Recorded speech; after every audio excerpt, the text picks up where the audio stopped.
Hello' everyone, আজি বনাব লৈছোঁ আলুৰ লগত কঁঠালৰ চব্জি। কঁঠালখিনি মই প্ৰথমতে বইল কৰি লৈছোঁ আৰু এয়া যিমান লাগে মছলা পাতি এয়া লৈ লৈছোঁ আৰু আমি যেনেকৈ ঘৰত খাওঁ তেনেকৈয়ে বনাম। তেনেহ'লে ভিডিঅ'টি শেষলৈকে চাই থাকক স্কিপ নকৰাকৈ।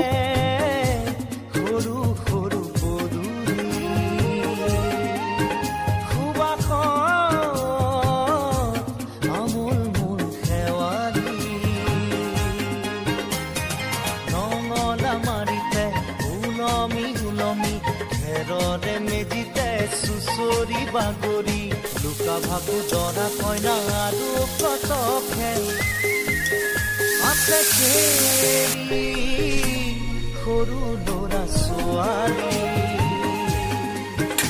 আছে খেল